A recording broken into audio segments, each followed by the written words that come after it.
Imagine you're standing on a cold, muddy road in the middle of a war zone. No music, no dramatic speeches, just the heavy sound of engines pulling the weight of an entire army.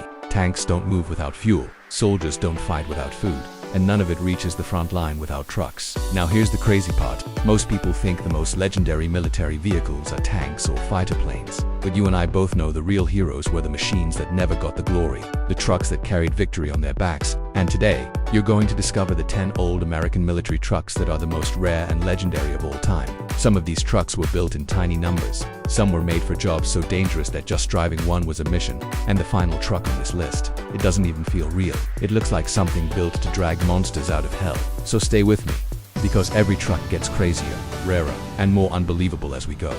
Alright, let's start this list with a truck that sounds like a joke, until you realize it was absolutely deadly serious. The white 666 and Corbit 50s D6. Even the name feels cursed, right? But this wasn't some spooky nickname for fun. This truck was built for one purpose: to pull huge artillery pieces like they were toys. It was part of the US Army's 6-ton 6x6 truck family, built during World War II, and it became the kind of vehicle you could trust when roads didn't exist anymore. It didn't look flashy. It didn't need to. It was tall, heavy, and built like a steel brick. You can almost picture it sitting there in the dark, engine idling, waiting for the command to move, like it was holding its breath. Here's the part that makes it rare. It wasn't just one model made by one company. This design had multiple builders, and it came from a time when America was desperately trying to standardize its heavy trucks fast. Corbit delivered prototypes early on, and by 1941 their improved model became standardized before production spread to other makers. That's why today, finding a real surviving one in good condition feels like finding a dinosaur skeleton that still has teeth. You don't see them every day. You might never see one in person. And collectors know it. This truck mattered because heavy artillery isn't just heavy, it's awkward. It gets stuck. It breaks roads. And if you can't move it, you lose firepower. The white 666 helped solve that problem. And today, some are in museums, some in private collections, but most of them are gone, rusted out, scrapped, swallowed by time. Which is exactly why it deserves to be on this list. And if you think that truck was tough, the next one is the kind of machine that looked at heavy artillery and said, "Is that all?" The Mack Nitro 7 and the 7.5-ton beast. This truck wasn't made to carry lunchboxes. It was made to drag massive guns across mud and rubble while the world was on fire. It was a 7.5-ton 6x6 prime mover built by Mack trucks during World War II, and it was used as an artillery tractor for heavy weapons, the kind of guns that didn't just hit targets. They erased the dot. What makes the Mack so legendary is the way it feels like a war locomotive on wheels. Long body, big stance, huge presence. It didn't need to go fast. It needed to move the impossible. And it did. It was produced during the war years, and total production across all models was around just over 2,000 units, which is tiny compared to the mass-produced trucks everyone knows. That rarity alone puts it in collector territory. It had a Mack engine pushing around 159 horsepower and a 5-speed setup with dual-range transfer case, which basically means this truck was built for hard pulling, not highway cruising. Its top speed was about 32 miles per hour, and honestly, when you're hauling heavy artillery, you don't want speed. You want control. You want grip. You want something that won't die halfway up a hill. Picture this. An artillery crew is stuck. The gun is too heavy. The road is gone.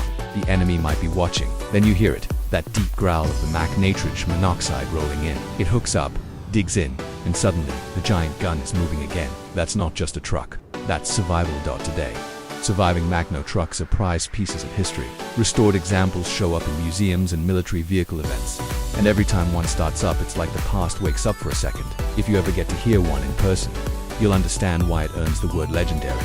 But the next truck, this one wasn't made to pull guns. It was made to rescue the machines that got destroyed trying to win the war. The LaFrance M1A1 heavy wrecker. Let me ask you something. What happens when a tank breaks down in the middle of battle? You can't push it. You can't tow it with a normal truck, and you definitely can't leave it for the enemy to capture. That's where this monster rolls in like a battlefield tow truck from another dimension. The LaFrance M1A1 was the biggest wrecker used by US forces in World War II, and it didn't just recover trucks. It recovered heavy vehicles, tanks, and even downed aircraft in some cases. It was originally classified as a 10-ton wrecker and later standardized as a 6-ton wrecker. But trust me, it was never small. Not even close. This thing was loaded with recovery equipment and built like it expected to get shot at. Under the hood, it used a Continental engine making about 145 horsepower. And the real magic wasn't speed. It was torque. It had serious winch power. with a front winch capacity around 20,000 pounds and a huge rear winch capacity listed as high as 47,500 pounds, depending on configuration and sources. That's the kind of pulling force that makes metal scream. Here's the fun part. The Ward LaFrance didn't show up quietly. When it went to work, the battlefield became a concert of chains, cables, steel, and grinding gears. You could almost feel the tension in the air as it dragged broken machines out of danger. And because not many were built compared to common cargo trucks, surviving Ward LaFrance wreckers today are collector gold. They're huge, rare, and instantly recognizable. Some of them still run today, restored and roaring, and when you see one in motion, it's like watching an old war giant refuse to die. Now, if you think a wrecker is impressive, wait until you meet the truck that didn't just tow broken vehicles. It carried the future of warfare across continents. The Diamond T980 and 981 tank transporter. This is the kind of machine that makes you realize tanks are not the main character. Logistics is because a tank might win a battle, but a transporter decides if the tank even shows up. The Diamond T was America's heavy tank transporter during World War II, and it was designed to haul armored vehicles using massive trailers. When you see photos of it, it doesn't look like a normal truck. It looks like a moving factory. Big hood, heavy frame, and the kind of confidence that says, yes, I can pull your tank, and your tank's friends too. This truck mattered because tanks are heavy, slow, and they break roads. If you drive them too far, you wear them out before they ever reach combat. So instead, you load them onto transporters like the Diamond T and move them where they're needed fast. It's like delivering a steel dinosaur to the battlefield without tiring it out. Finding a surviving Diamond T transporter today is not easy. Many were used hard and scrapped after the war. But the ones that survived are like museum-grade machines. Huge, historic, and almost unreal in scale. And now, the next truck on this list isn't famous for hauling tanks or towing wrecks. It's famous because it became the backbone of American heavy hauling in war itself. And it might be one of the most important trucks you've never heard of. Now let's talk about a truck that didn't just carry supplies, it carried entire operations. And once you understand how it worked, you'll realize why collectors and historians obsess over it. The GMC CCKW 353. This is the truck that basically became the symbol of American military logistics in World War II.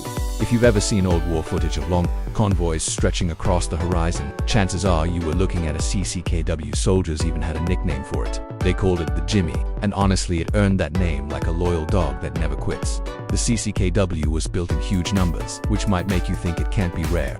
But here's the twist. The rare part isn't just surviving examples. The legendary part is what it represented. This truck was the difference between an army that can fight and an army that runs out of everything. Food, fuel, ammo, medicine, you name it. It had a 6x6 setup, meaning all three axles could push through mud, snow, and bombed out roads. And that mattered because during the war, roads weren't roads anymore. There were broken paths filled with craters, destroyed bridges, and deep sludge that could swallow tires like quicksand. The CCKW wasn't fancy, but it was tough, reliable, and adaptable. It could be a cargo truck one day, a troop carrier the next, and a field ambulance after that. It was the kind of machine that made commanders breathe easier because they knew one thing: if the CCKW can reach you, you can survive. And today, restored CCKWs still show up in military parades and reenactments, and when you see one roll by, it almost feels wrong that something so ordinary looking could be so important. But that's exactly what makes it legendary. It didn't need to look like a hero, it just did the job. But if you think that truck was versatile, the next one took versatility to a level that still feels impossible today.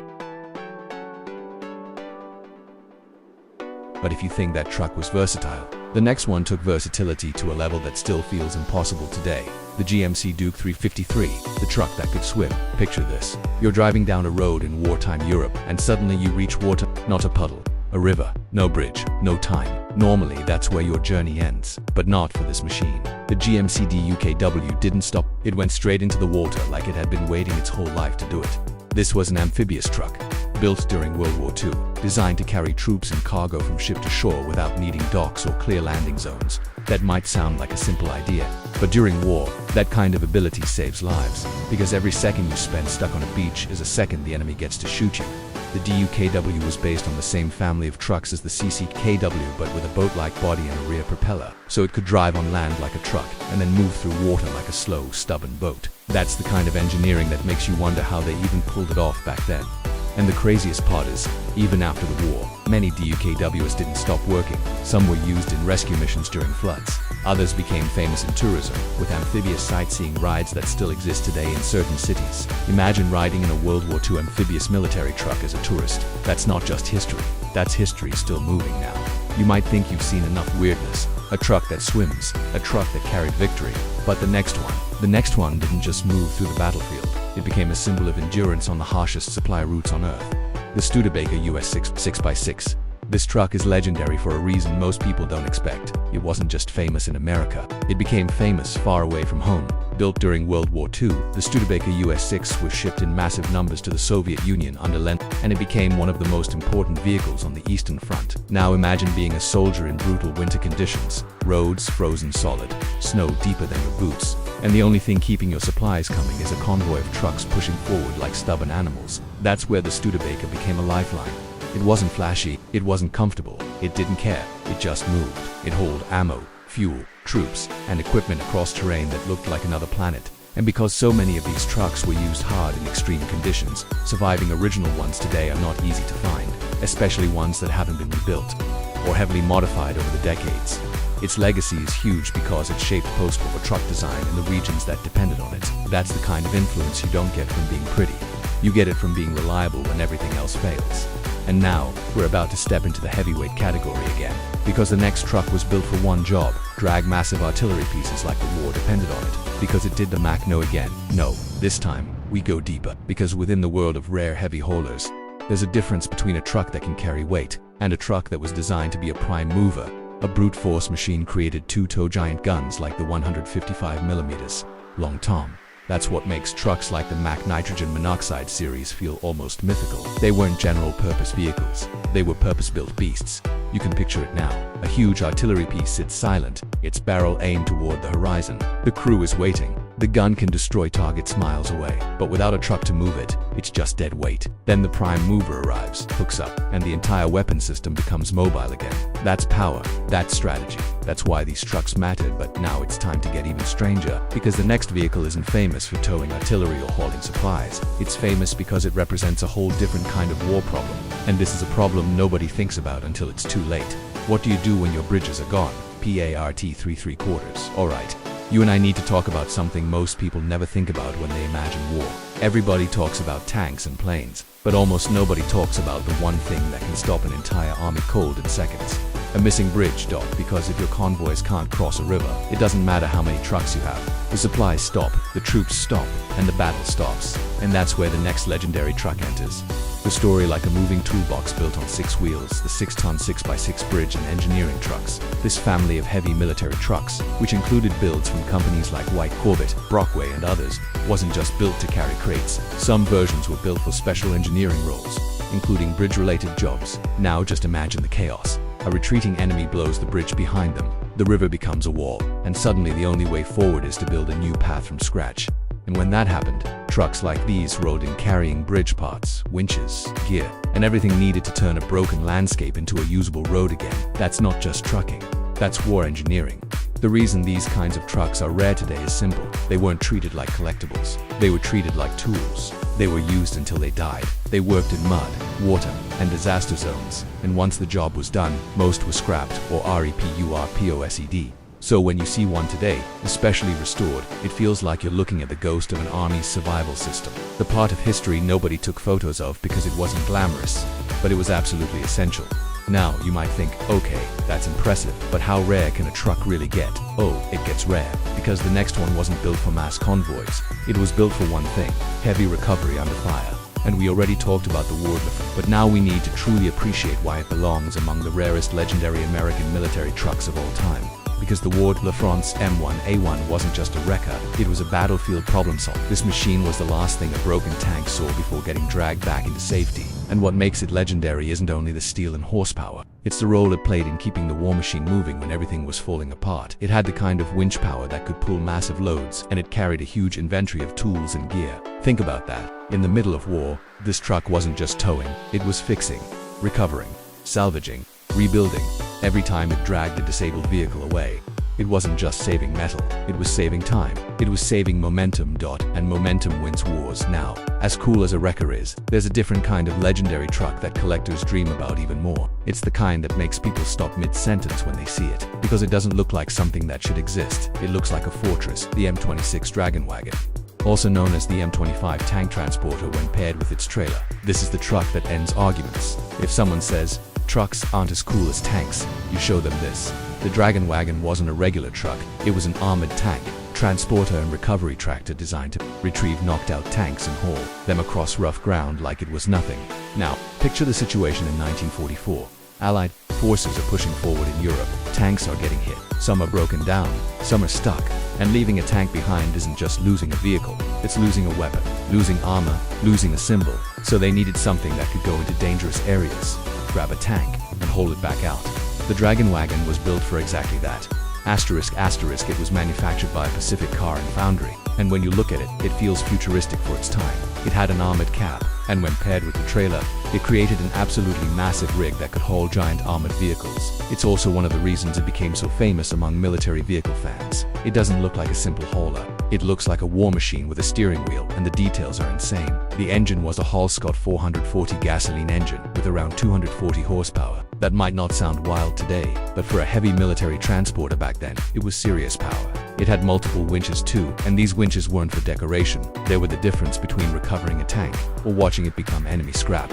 Here's something that makes the Dragon Wagon even more legendary. It wasn't just hauling tanks on easy roads. It was designed for off-road performance too.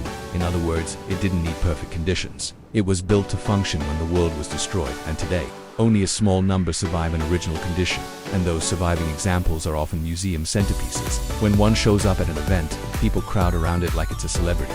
But listen, as massive as the Dragon Wagon was, the next truck on this list deserves attention for a completely different reason, because it's proof that sometimes the rarest legend is not the biggest.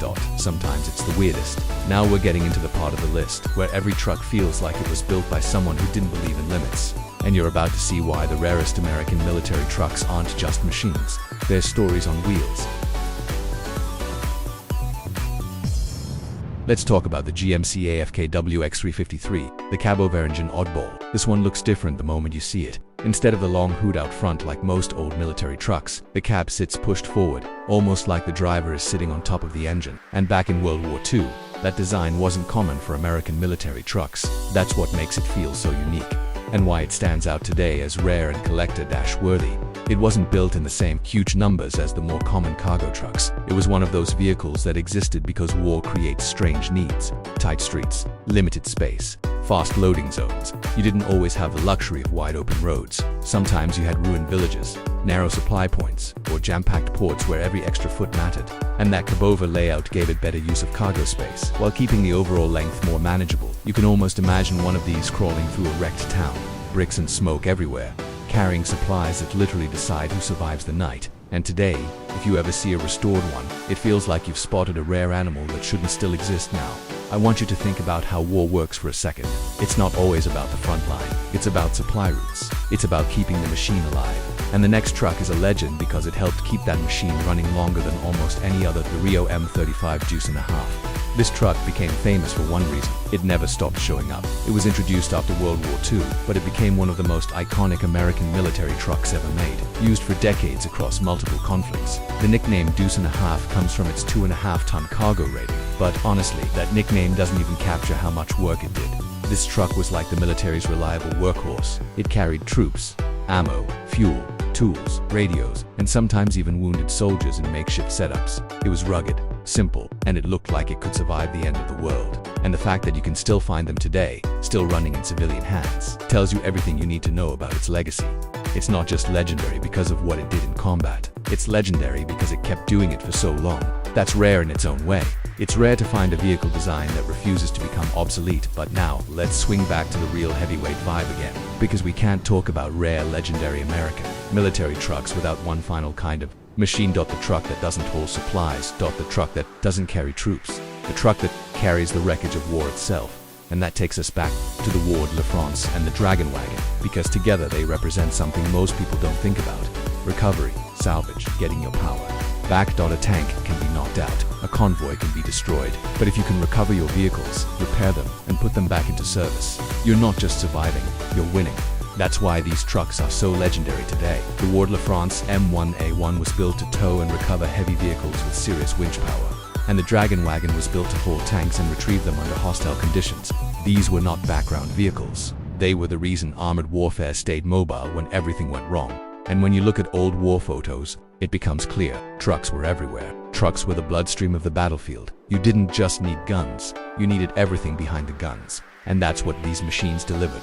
So here's the real surprising insight. The rarest and most legendary American military trucks weren't always the ones with the biggest guns. They were the ones that kept the war moving. The ones that dragged, hauled, pulled, carried, and rescued, even when nobody clapped for them. Now I've got to ask you something. Which one surprised you most? Was it the Amphibious DUKW that could drive into water like it didn't care? Was it the LaFrance heavy wrecker that could pull wrecked machines out of chaos? Or was it the Dragon Wagon, the armored hauler that looked like a rolling fortress? Drop your answer in the comments because I want to know which one you'd choose if you could own just one.